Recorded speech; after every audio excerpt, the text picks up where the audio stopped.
Ayun, dito na kami sa Tesla. Pipick up na ako ng pipick upin namin Cybertruck. Hindi, joke lang. Ang daming Cybertruck dito. Ano? Ang dami. Pero hindi ito yung aming sinadya dito. Nakaka-excite, para akong bata.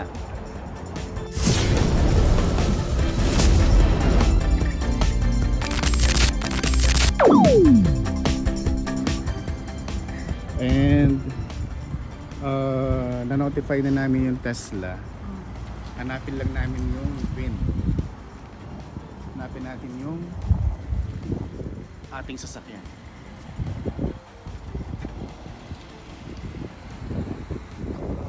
Dito yata yun.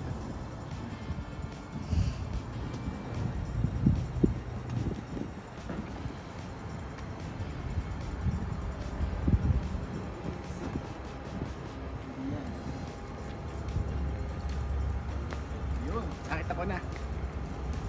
This one. May pangalan siya. Oh. So ito yun. Tingnan natin kung tama yung VIN. Kasi sabi niya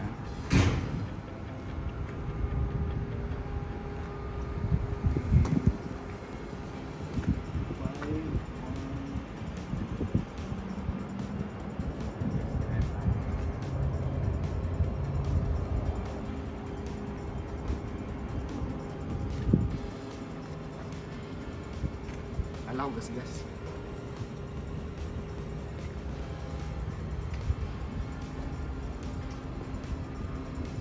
Okay lang ha. Ganda ba? Ha?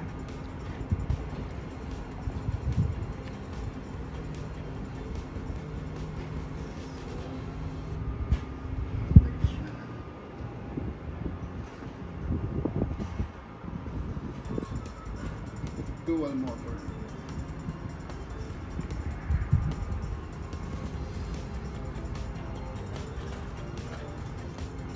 So paano natin malaman kung fully charged na? Hindi ko alam eh. Nakatuwa.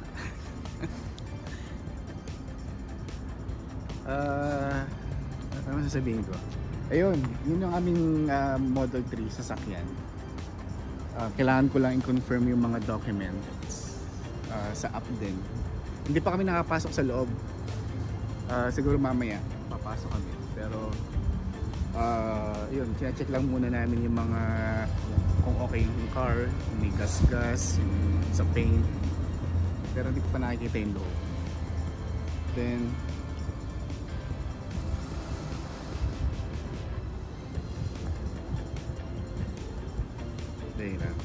ayun no, welcome to the Tesla family.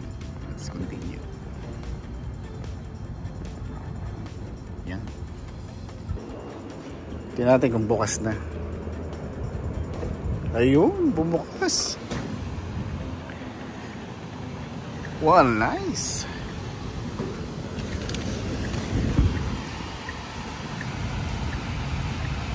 So, ayun na. Yun na ang pangalan na. Galing oh. Oh. Celo M. Charging siya 80%. Pero 80% na yung battery niya. Bukas na rin yung AC. And then ito, ano to? Ito yata yung susi. Yeah, ito yung susi. And then ito yung charging.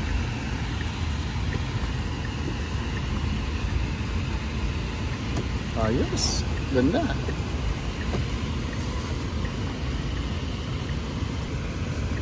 Check muna natin. And meron daw akong full self-driving 30 days free trial. Ayan. It's nice. Fully charged na daw siya.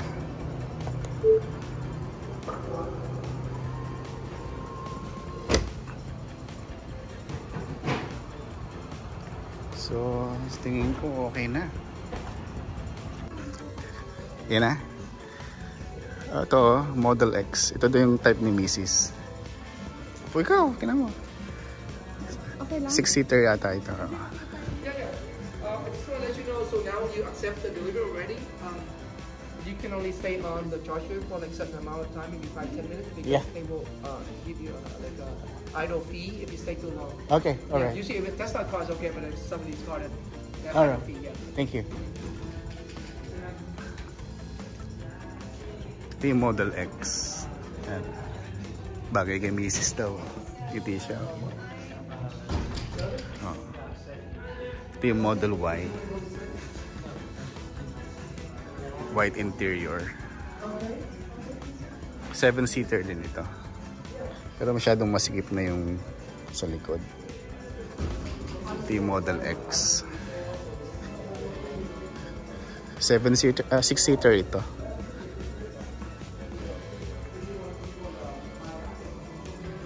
And ito yung Model 3 na bago. Ito yung kinuha ko. And ito, may robot dito si Optimus. Oh.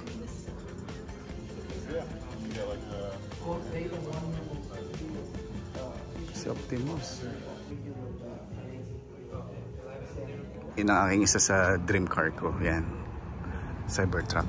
Pero hindi pa ngayon. Baka sa isang araw. Pero ngayon, okay na, napakasimple ng transaction. Sabi nung guy doon sa loob,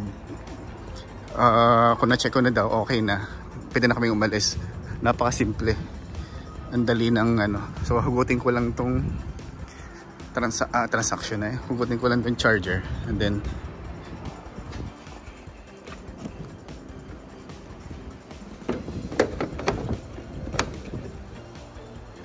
so that's it. Let's go, Han.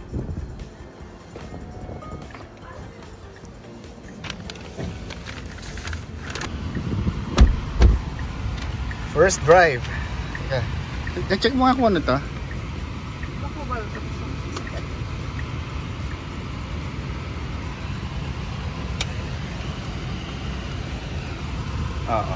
Ito yung Tesla card.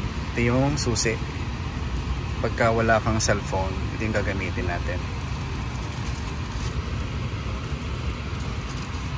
Then, paano ba? Wala naman lang nagturo sa atin kung paano ito gamitin ah.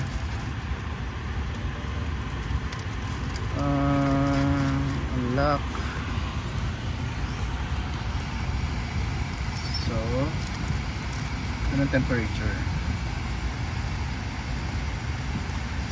Just mirrors the guys. Save. Next. And then next time. Upuan. So upuan. Okay na ako sa upo. Okay na siguro. Seatbelt. Nakaseatbelt na. Try auto steer. So, ano to? Forward. Yun. Ako, Diyos ko Lord.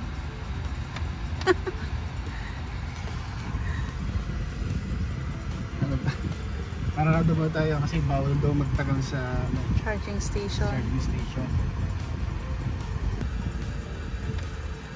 Park muna tayo kasi sabi ni Kuya, since na-accept na natin yung sasakyan, kailangan nating umalis doon sa charging station.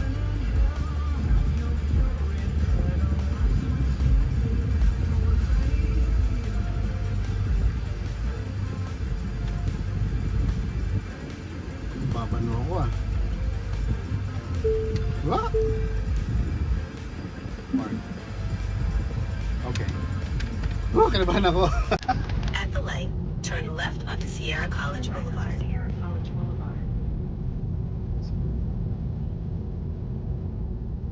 Now turn right onto Sierra College no. Boulevard. Camera.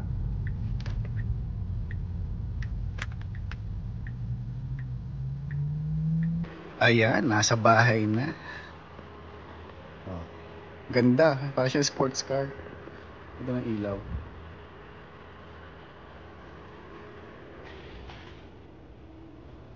Hindi ko pa na-explore. Kasi syempre bago pa. Pero maganda siya. So happy. Excited. Ang kulay niya ay stealth gray. Tapos ang kanyang gulong 19 inch yata. 19 or 18 inch yata yung diameter. So Michelin yung kanyang rubber. And yun lang. Explore ko pa. So ginawa siya ay yun, July 6, 2024. Check natin. Then yung toolbox dito, hindi siya nabubuksan ng kahit pindutin mo lang siya diyan. Hindi siya nabubuksan. Mabubuksan mo siya dito sa app. Punta ka rito. Yun lang, hindi ko alam kung saan dito yun. Saan ba sasakyan? Ito pala, yan. Glove box. Pag i-open mo yan, yun, bumukas. Then, magnetic naman siya, iyan mo lang. Yun. Ito pala.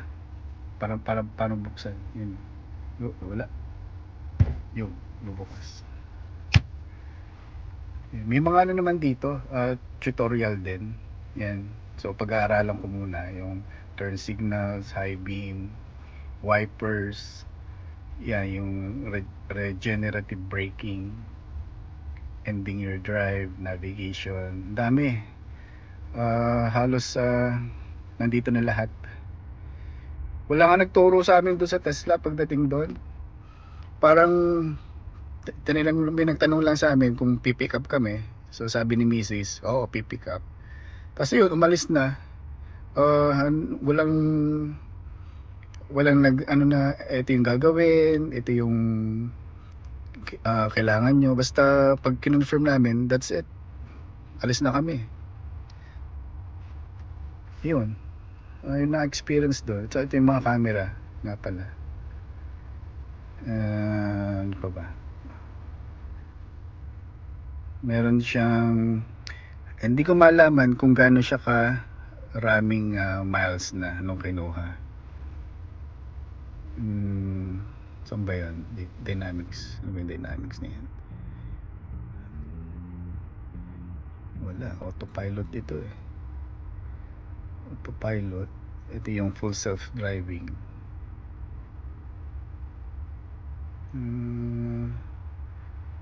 Lights. Ayun. Ito nga pala. Meron siyang ambient lighting. So ito yung natin. I-on natin. Yun. Kita nyo ba? Off. Nabubuhay siya eh. Pag inon ko. Yun oh. Tapos pwede mo siyang palitan ng kulay. Red, pink, blue. Yan. Medyo nag-flicker lang sa camera ng phone. Pero yan oh. Siguro gusto ni Nene pink tsaka ni Mrs. Pero yan. Pero napapalitan siya. Pero lagyan natin lights on. Yan. Dome light auto. Dami ko pang pag-aaralan. Trips. Ito siguro yung mile yun. So ang odometer ko ay 28 miles lang. Sabi nung sa app, before ko i-accept, parang nakita ko 5 miles yung odometer niya. So ngayon 28 miles na. So navigation,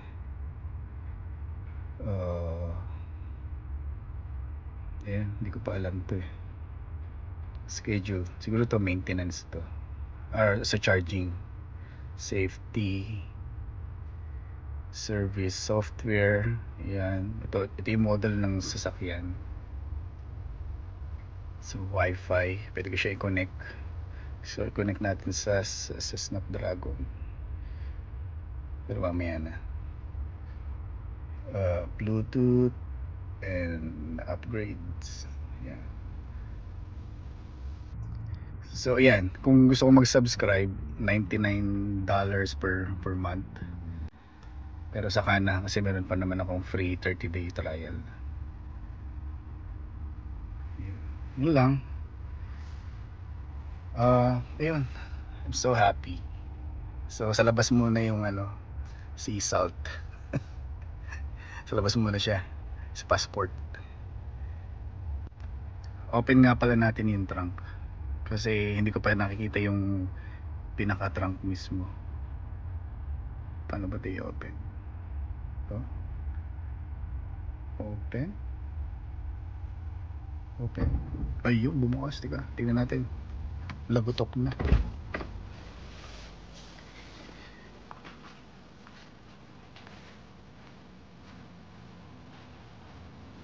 Bumukas na. Ayun. So yan, ito pang tow.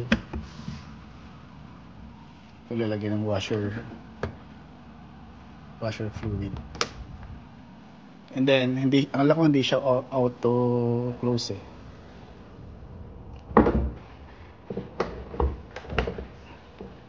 Yan. Stealth gray.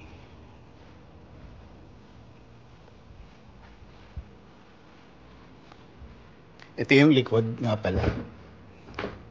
Sa likod, meron din siyang screen para sa mga passengers. Ayan. Ako, pwede kang manood dyan ng Netflix, YouTube, Hulu, music. May games din dito. Yan. Matutuwa dito mga bata. Lalo na sa long drive. Scroll bar niya, mga menu, tas ito yung mic. Sa totoo lang, banong-bano pa ako dito sa Tesla, kaya pinag-aaralan ko pa rin. Pero so far happy naman. Syempre parang meron akong bagong laruan eh. Ano ba, ang dami ko pang pag-aaralan kasi ang daming apps dito. Tsaka set ko pa yung mga yung mga Apple Music ko, yung mga accounts. Kaya hindi ko pa na masyadong alam. So ito nga pala ay yung Model 3 Highland kung tawagan nila. Dual motor yung nito, yung trim. Long range dual motor. And then ano pa ba? Ayun, so far napakabilis lang ng process. Nag-start akong mag-process nito nag-download ako ng Tesla app. And then dito sa Tesla app, parang meron natang 9 steps ka na kailangan mong gawin.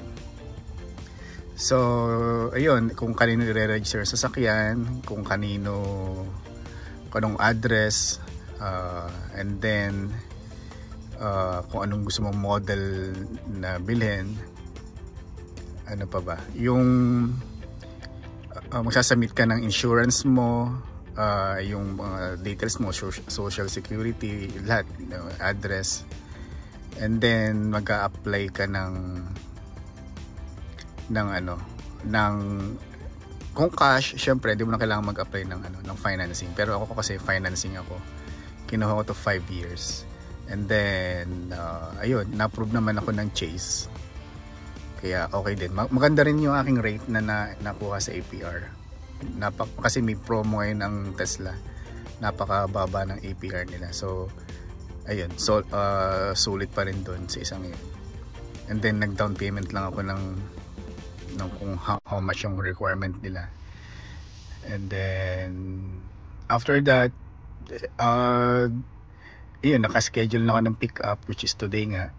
And then pagdating doon sa Tesla, actually nung pumasok na kami sa Tesla showroom, tapos na kami ng process ng pag-receive ng sasakyan.